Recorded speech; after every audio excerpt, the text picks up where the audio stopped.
Yo, what's up?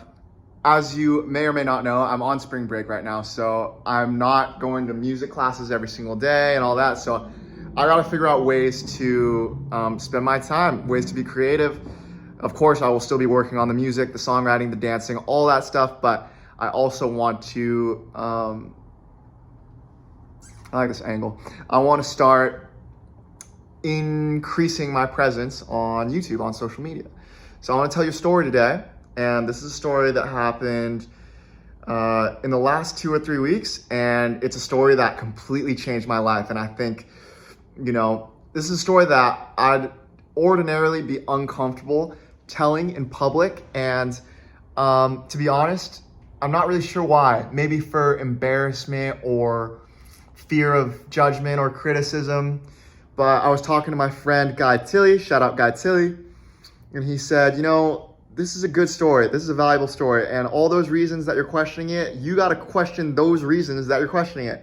And I was like, well, damn, that makes sense. So I'm going to tell the story. So a few weeks ago, I get this song, Tennessee Whiskey. My classmate gives it to me, Kiana. Shout out Kiana. And Tennessee Whiskey is a song that I've always dreamt of singing. Ever since the start of my singing journey in 2020, at the start of the pandemic, that was a song that I was like, wow, if one goddamn day I can pull that song off, but my life will be made. And the thing is, when I started as a singer in 2020, I was nowhere near being able to sing it. My voice, I'm telling you guys, I have old lessons, I'm not quite ready to release them yet because they're pretty bad. My voice, it didn't want to cooperate, You know how they say natural talent? I didn't have that, okay? I got to where I am with work, and I still have so much yet to go. But anyways, it's 2024. The class, we start picking each other's songs for one day. But this is new. We haven't done this before. So Kiana, she gives me Tennessee Whiskey. I'm like, oh my God, it's the day. It's happening. But still, I was very intimidated because I was like, well, how the fuck am I supposed to do it? Because what I've learned is that you don't know that you can do something until you actually do it. And that sounds obvious, but it makes sense if you think about it. So I start working the song, and it's actually going pretty well. It's been 4 years since I started singing. I've built technique. I have a foundation. I can sing this song now. And so finally the day comes when it's time for me to bring in Tennessee Whiskey to performance class.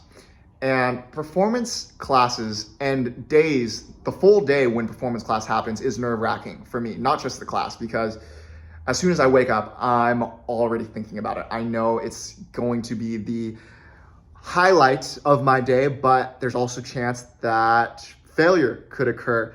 There's always the fear of maybe forgetting lyrics or starting off pitch or not being in character enough with the song. And part of what makes it so nerve-wracking is our teacher. And our teacher is the type of person who he knows how to break you down, but he also knows how to build you up. He gives you what you need, and he's very honest. You also never quite know how he's going to show up on any certain day. A lot of the times, he's very goofy, charming, funny, hilarious. Sometimes he's stern, and when he's stern, it's difficult to fully be yourself. At least for me, because I get worried about, okay, well, if I speak up, he might say something, or he might make fun of me, pull a joke out. It's that type of feeling. It's kind of uncomfortable, but in a good way, because that's what you need when you're going into the entertainment industry. You need that ability to stay on your toes. So eventually I bring in this song, and compliments from this teacher, I don't take them lightly. They're very meaningful to me. And so when I sing this song and it goes so well, this song that I've dreamt of singing for years and years beforehand, when it goes well and he tells me that he likes it and that it's a great fit for my voice and it's a good vibe, my mind just absolutely blown because, like, oh my God, I wanted this for so long. Tennessee Whiskey, pulling it off, singing it. So great day, right? I call my parents. Hey, it's phenomenal. It's amazing. I love my life. Fast forward a week later, and this is a time in my life when, although the music is going well, I'm still waking up with depression, honestly, anxiety. I was, homesick and scared to fail and scared to be in LA in this big city all by myself. I was lonely.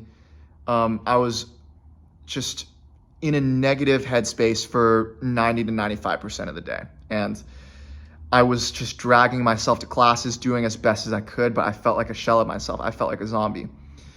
And so the next week after I first performed Tennessee Whiskey, I go in and I perform it again. And this day I'm feeling particularly anxious and depressed. Simultaneously, our teacher is in one of his stern moods, and it was a complete 180 shift than what we experienced from the weeks prior. This is like a different side of the guy. And so immediately I'm just like, oh, fuck, this is going to be, I'm just feeling uncomfortable. I get on stage, I start singing the song, and it's just not hitting in that same way. Like, I'm singing the notes, but my soul isn't in it because I have all of this baggage that's weighing me down.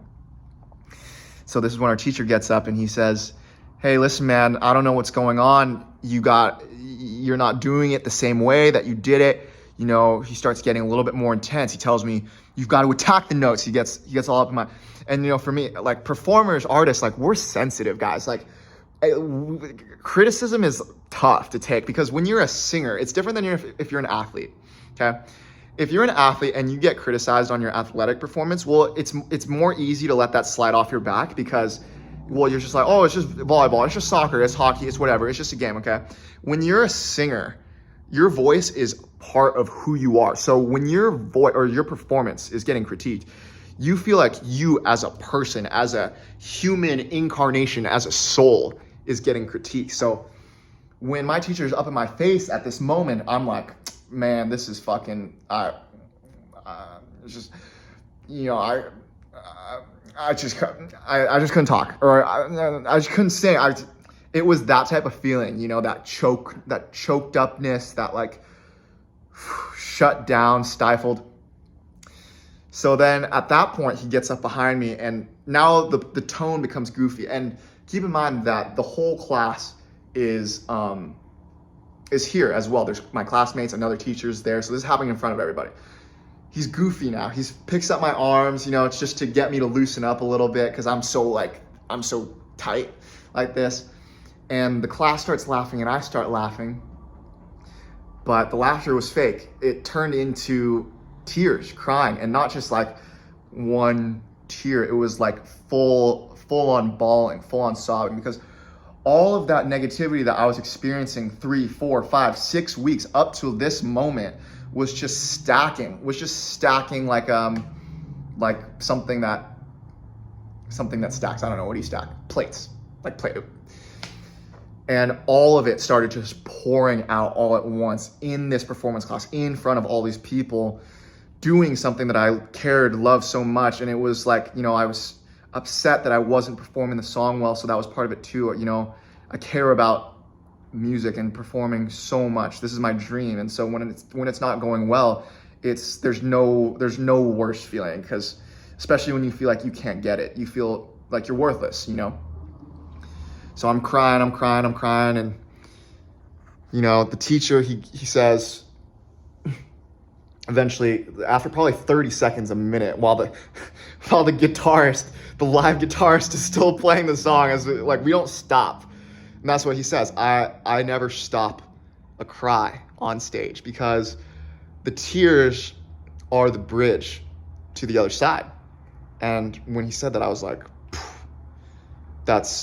it just makes sense, because after I went back and performed the song that in that same session, like 10, 20 minutes later, and I was a completely different singer. I was a different performer. I came on relaxed, and he told me, what's the mindset for this song? Hell, hey, you got to be a little bit arrogant. You got to be like, you deserve to be here. This is your song. You own the stage.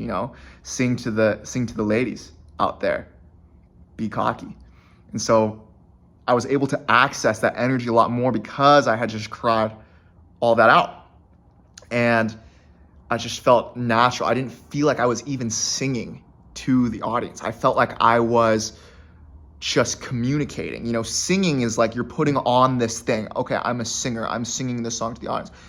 This time, it felt like I was just being me. I was being authentic, as if the performance was spontaneous. It was spontaneous, and it came across, and that's the most amazing feeling, when you feel like you're just connecting to each member of the audience, and you've got their eyes on you, and you feel free, and you feel like you're fearless up there. And so, damn, what a motherfucking breakthrough that was for me. Okay, now that's not even where the story gets crazy. Okay, that was really, really insane. That was one of the biggest breakthroughs I've had in my life in terms of something that I cared about, and then having that big of a shift in such a short amount of time.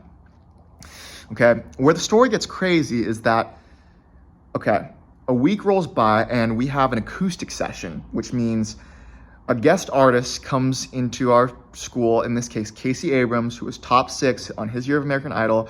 Absolutely insane artist. You should look him up. He's scatting. He's got the upright bass. His vocal range, his tone is incredible. Okay, Casey Abrams.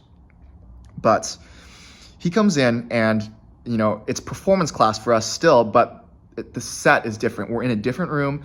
We've got lights. We've got like neon lights. The actual lighting in the room is like toned down. It's mood lighting, okay? And this event, the acoustic session, is advertised weeks in advance. So now it's a performance class for us, but with new people that are joining the audience. People that just, hey, maybe they like Casey or they're interested in the school. So we've got random people now watching us perform, which is a little bit different. So Casey performs. He's absolutely insane. Now, at this point, I had just gone through that thing, and there's still remnants of that negativity there. Like, I cried it all out, but when you just feel like just drained, like you're emotionally charged and you feel drained. And so I'm still a zombie.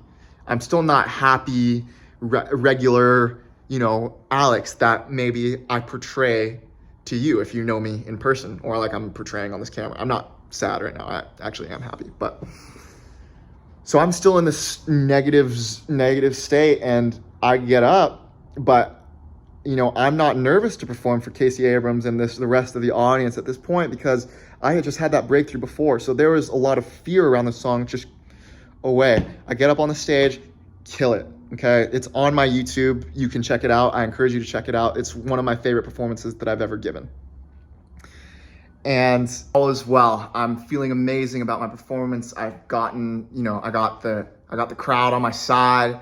It's just what a win after all of this shit that I've been going through this past term. It feels like, oh my God, I just climbed to the top of a mountain. But that's not even the craziest part of the story. So that day before I was going to performance class, I was scheduled to go get a massage at the gym that I go to called Equinox. And I needed this massage because I was feeling so tight around my neck, my shoulders, my body. I've been going hard in the gym recently, so like my body's just a wreck, and I'm tired too. So I'm really looking forward to this massage. But when I went to Equinox that day, there was no massage therapist there. There was some mishap with the booking. So I was like, fuck, it was going to be perfect too, because I was going to go and perform for Casey after that. I needed the massage. So I'm like, fuck. Well, anyway, you know what? It's all good. Like, I believe like everything happens for a reason. So if something doesn't go my way, there must be a good reason for it. I remember consciously thinking that. And so they were like, well, let's just book you in for tomorrow. I was like, okay, hell yeah, I'll come back. I'm coming back tomorrow. Fuck it, like, I'll perform tonight, and then finally I can get my massage tomorrow. Tomorrow rolls around. There's a Thursday. Finally, I'm like, Equinox, baby, massage, baby, let's go. I'm stoked. Okay. Go to Equinox and I walk in, and this is after that high of, winning with Tennessee Whiskey for Casey for that showcase the night before. So I'm feeling good. I'm walking to the locker room and I hear a voice behind me. It's a light voice. Alex. That impression probably could use a little work, but I turn around. This beautiful woman, blonde hair, blue-eyed, athletic, just ended up cutting that last clip because I couldn't find words to say. I was just stuttering on camera, but we're back. But yeah, anyways, I have this masseuse and wow, she is gorgeous. She's brilliant. Go to the locker room, eventually get to the spa. We start the massage and the lighting in that massage room is just perfect. There's that nice music just kind of lightly playing in the background. The vibe's right. I'm a little nervous to speak because I'm trying to figure out exactly the right words to say, but all in all, things are good. Like I have this beautiful masseuse who I'm spending time with right now. I can't complain. Eventually, the conversation opens and it gets to, she asked me, what do you do? I said, I'm a student. She says, oh yeah? What do you study? I say, I study music. She says, do you do piano, guitar, what? I said, I'm a singer. I said, I'm a singer. I play piano. I play guitar, songwriter. This woman, she calls me instantly and she goes, oh, you're a singer, huh? She's like, I want to hear your voice. Sing me something. And guys, you got to take into the context of the story from me having been so socially anxious in high school, scared to talk to girls, and just didn't have belief in myself, my words, my voice as a singer, starting off from like this place where I couldn't even get through a single song because I just couldn't, my voice wouldn't do it. It would hurt or it would strain. To go all the way into this moment now when this beautiful blonde masseuse is asking me to sing for her right now, you would have thought I would have froze up or maybe say, no, not right now, maybe next time. No, I was ready for this moment, guys. I'm telling you, my teachers at Hollywood Vocal Studios Conservatory, they did me well. They prepared me for this moment. I've been singing in front of people. When she asked me to sing, not a thought goes through my head.